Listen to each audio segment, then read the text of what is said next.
क्या बिहार के प्रशासनिक महकमे के भीतर एक ऐसा संगठित वसूली सिंडिकेट चल रहा है जो आम जनता की जमीनों के कागजात दुरुस्त करने के बदले लाखों रुपयों का सौदा सरेआम सरकारी आवासों पर कर रहा है?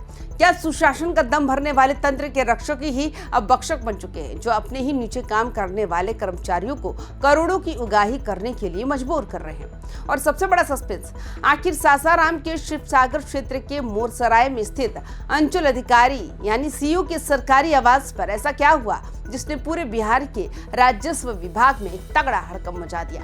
जब एक पीड़ित राजस्व कर्मचारी नोटों से भरा बैग लेकर पहुंचता है तो पर्दे के पीछे से कौन सी अदृश्य ताकतें एक्टिव होती है जो सीधे साहब के बेडरूम तक का रास्ता नाप देती है? आज हम सासाराम के सदर सीओ आकाश रोनियार, उनके निजी गुर्गे सोनू कुमार और सिविल सर्जन दफ्तर के उस बड़े नेटवर्क का विश्लेषण करेंगे जो ये साबित करेगा कि बिहार में म्यूटेशन और परिमार्जन के नाम पर भ्रष्टाचार की जड़ें कितनी गहरी हो चुकी है। नमस्कार, आप देख रहे हैं वाईबीएन बिहार झारखंड। मैं हूं आपके साथ मुदीदा त्रिपाठी। बिहार में जमीन का एक टुकड़ा खरीदना जितना पेचीदा है उससे कहीं ज्यादा मुश्किल काम है उसके कागजात को सरकारी रिकॉर्ड में अपडेट करवाना, जिसे तकनीकी भाषा में म्यूटेशन और परिमार्जन कहा जाता है। सासाराम अंचल कार्यालय पिछले काफी समय से आम जनता के लिए एक ऐसा अंधा कुआं बन चुका था जहां बिना रिश्वत की चाबी की कोई भी फाइल 1 इंच आगे नहीं खिसक सकती थी। इस पूरे काले साम्राज्य के शीर्ष पर बैठे थे सासाराम सदर के अंचल अधिकारी यानी सीओ आकाश रोनियार।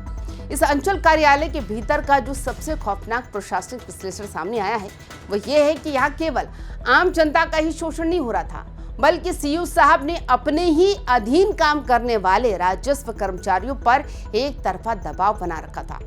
अंदरूनी सूत्रों के मुताबिक हर एक म्यूटेशन और परिमार्जन के मामले को क्लियर करने के एवज में प्रत्येक कर्मचारी से सीधे 50-50 हजार रुपए की बंधी बंधाई मोटी रकम मांगी जाती थी।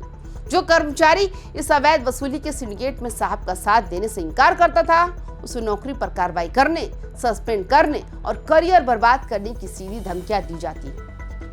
इसे प्रताड़ना का शिकार हुआ राजस्व कर्मचारी राकेश कुमार, जिससे वाद संख्या 4499/2526 के एक परिमार्जन मामले को एक रफा दफा करने के लिए सीओ आकाश रोनियार ने सीधे 8 लाख रुपए की भारी भरकम घूस की डिमांड कर दी।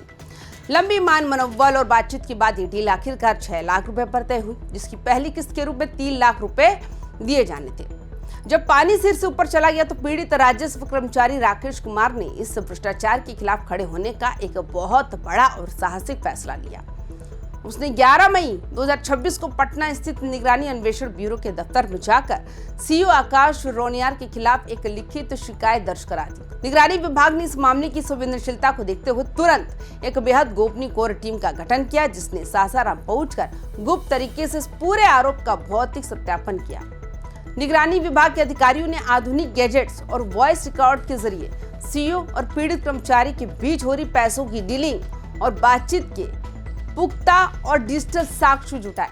ये वही सबूत जो थे जो काम आने वाले थे। जब ये पूरी तरह साबित हो गया कि सीओ आकाश रोनियार सच में 6 लाख रुपए के अवैध सौदे के मास्टरमाइंड है, तो निगरानी के डीएसपी पवन कुमार के नेतृत्व में एक अचूक ट्रैप प्लान तैयार किया गया।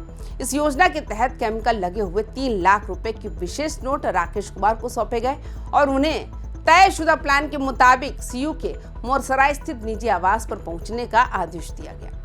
निगरानी की एक बड़ी टीम सादे लिबास में पूरे इलाके को घेर कर बैठ गई, जो महज एक इशारे का इंतजार कर रही थी।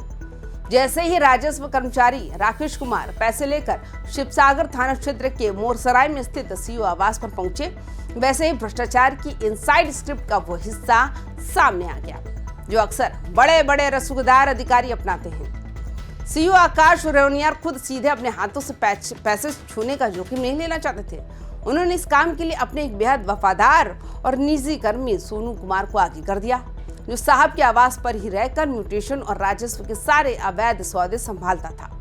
जैसे ही राकेश कुमार ने 3 लाख रुपए की पहली किस्त सोनू कुमार के हाथों में थमाई, ठीक उसी पर सादे लिबास में तैनात निगरानी ब्यूरो के जाबाज अधिकारियों ने सोनू को चारों तरफ से दबोच लिया।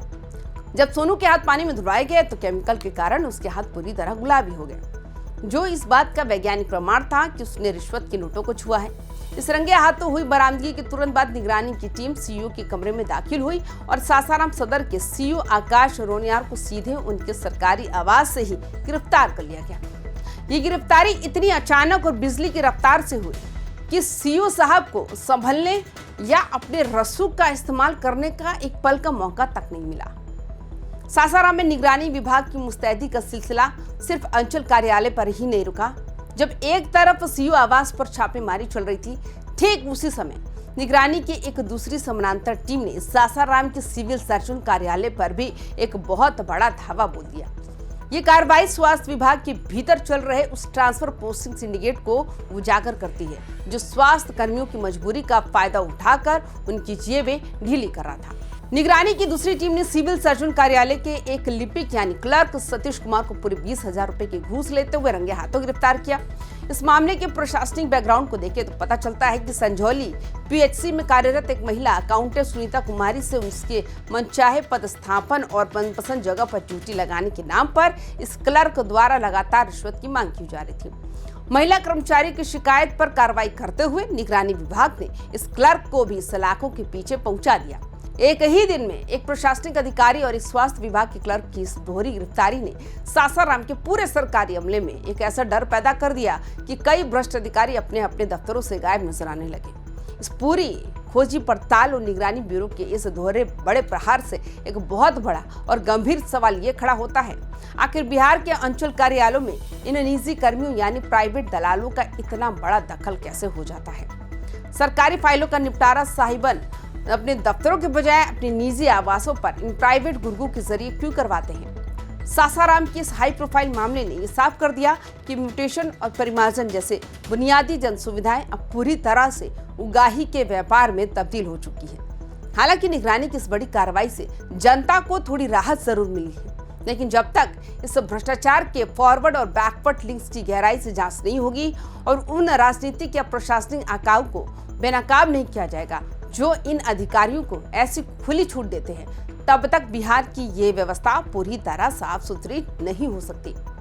फिलहाल निगरानी की टीम दोनों गिरफ्तार आरोपियों से गुप्त ठिकाने पर कड़ी पूछताछ कर रही है, जिसमें कई और सनसनीखेज खुलासे होने की उम्मीद है। आपको क्या लगता है, क्या सरकारी कार्यालयों में जमीनों की म्यूटेशन की प्रक्रिया को पूरी तरह से ऑनलाइन और इंसानी दखल से मुक्त कर देने से ही इस भ्रष्टाचार पर लगाम लग पाएगी?